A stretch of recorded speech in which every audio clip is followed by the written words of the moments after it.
Welcome to an episode of Theological Sidebars. Hey, it has been a long time. I feel like maybe I say this, every video, every episode's like, it's been a long time. I gotta be consistent.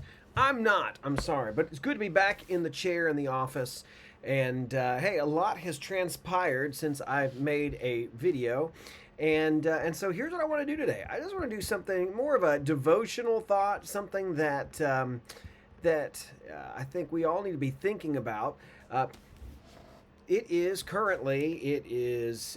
the November 21st, 2024. There's a lot of chaos, a lot of uncertainty in the world.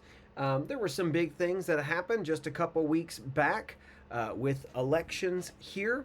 And despite that, I will say, I don't know if you're like me, despite finally kind of being brought some clarity. I don't know if you spend all election season like be kind of like what's going to happen, who's going to come in, what's going to take place, all of that kind of stuff, that you finally get an answer, you get closure on what's taking place.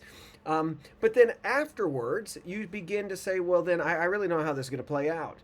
You watch the news, and yeah, man, look, I haven't checked the news in the last 3 hours, so I don't know. Has World War III started? I don't know about that. You know, you watch the news, and you begin to say, okay, well, what kind of people are going to be put in the cabinet? What kind of stuff is going to happen? Are we going to have? Is there going to be? You begin to wonder about, okay, so what's the beginning of the year going to look like? Will there be change that people have wanted, or is there not going to be change that we're looking for? Or are we going to turn a corner as a country or not? And there's a lot of I don't know about you, but I feel like there's a lot of maybe anxiety that comes with that. So something I've been thinking about for at least a couple weeks now, after everything has happened. Like I said, you just kind of feel like we just made it through the one hump, and now here we go again, kind of like oh no, where are we at? What's coming down? You know, are these changes going to matter? Is there going to be anything that's really going to be good? Is it going to be all the same stuff over and over and over? You know, and there's a cynical side of you that says, you know, it's all the same half the time. It's always going to be the same. People are the same. Politicians are the same. That kind of thing. There's all of that, right? But there's something I've been thinking about.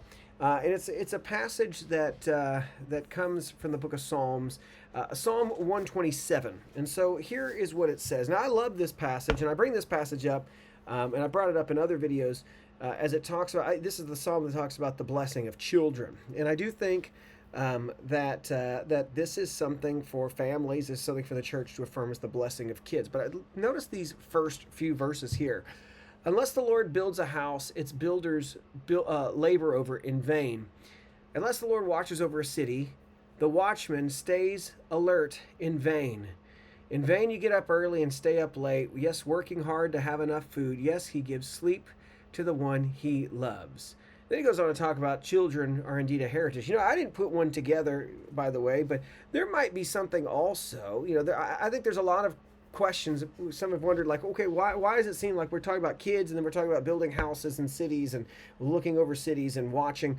I think there's a few pieces to here just to kind of notice some connections. I think the first connection is, right, God is the one who builds the house. He should be the one to tell you how to build your house. Not talking about physically, but I do think that there's a reason it goes from let's build the house here to let's talk about the blessings of children. I think too often in our culture today, we tell God who's going to build the house. We are. We're going to tell him how many kids, how big we're going to be, you know, all of that. We are not, we're in control of that. And I think there's a reason for that, right? I think there's part of that there. I think another thing that's interesting, and it just hit me too, because I think this speaks to kind of the cultural view that we have today, is people say, well, I don't want to bring children into this world. It's too chaotic. There's too much going on. And you know, on one side of the fence, you're like, I don't want to bring children into the world because, you know, climate change. On the other side, you might say, well, I don't want to bring in because there's just too much chaos in the world. There's too much chance, you know, who knows what's going to happen with wars. And notice in here, I think part of that is to say, hey, no, children are a blessing no matter what. And all of that God's got. Now, all that to say, here's the part that I've really been thinking about more recently. Is this part, those first 3 verses right there, which is this, right? Unless the Lord builds a house, the builders labor over it in vain. Unless the Lord watches over a city, the watchman stays alert in vain. In vain you get up early and stay up late, working hard to have enough food. Yes, he gives sleep to the one he loves. So here's the piece I'm thinking about. We spend so much time, maybe not you, but me, worried about all these things. I got to be watching of what's happening. All right, I want to. I'm glued to my phone. I'm glued to the news. I'm watching about what's happening. It's been an hour. I need to know. I need to know. I need to know what's going to change. Is there going to be change? All of this, and I'm watching. I'm watching. I'm watching. And there has to be a part of us that has to come back to what we see here in the text, which is I got to do my thumb this way because mirrored. Boom, boom, boom, right there. Unless God is the one doing it, you're doing it in vain.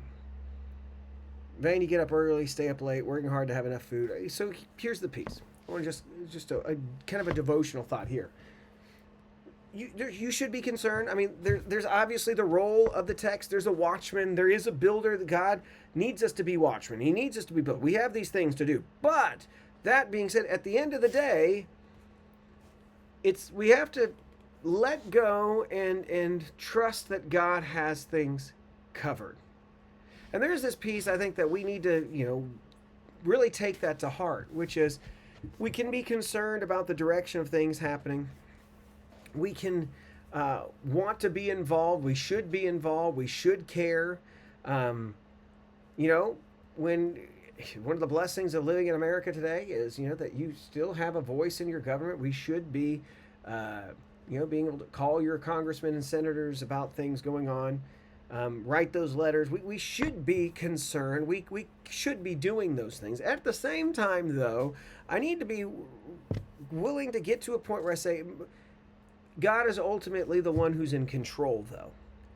And I can't lose sleep over this. I can't get nervous about what is on the horizon, right? Like, I'm going to do my part, but at the end of the day, I just need to trust God with it all.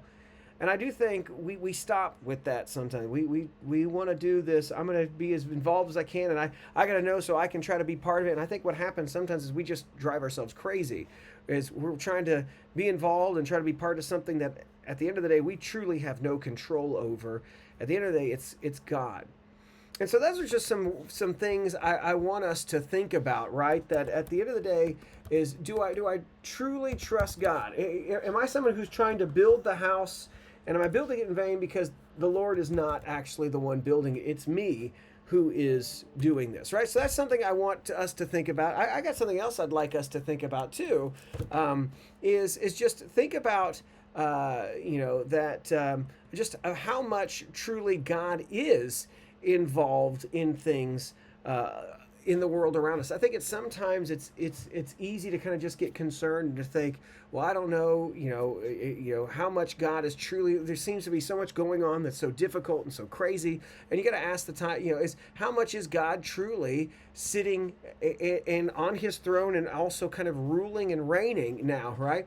And I do think that this is what's key. Like I want to go and look at just something that we see in the book of Proverbs right here. A king's heart is like channeled water in the Lord's hands, and He directs it wherever He chooses. And all a person's way seems right to him, but the Lord weighs heart. Now let me stop here. A king's heart is like channeled water in the Lord's hand. He directs it wherever He chooses. So once again, as we get all nervous and we concerned about the direction of things seem to be going, if that happens in you, do you recognize that at the end of the day, God is truly going to have His way in all of this? It's not to say sit on your hands, don't do anything, but God is more involved than you know. Trust Him with that. Fight for those things that you know need to be fought for. Don't get all crazy about it. Don't get all worked up. Don't get all angry. Lest the Lord builds a house, you labor over it in vain. Right? You're gonna be a watchman over the city, right? It's really God who is going to be the one, right? He says, you watch over the city, lest the Lord watches over it, the watchman stays alert in vain. Are you staying alert in vain? You nervous in vain? Do you really truly recognize that it's God who we need to invoke? And I would just say this, don't just sit back and say, well, it's all gonna go that way. No, earnestly pray for these things and trust God for them.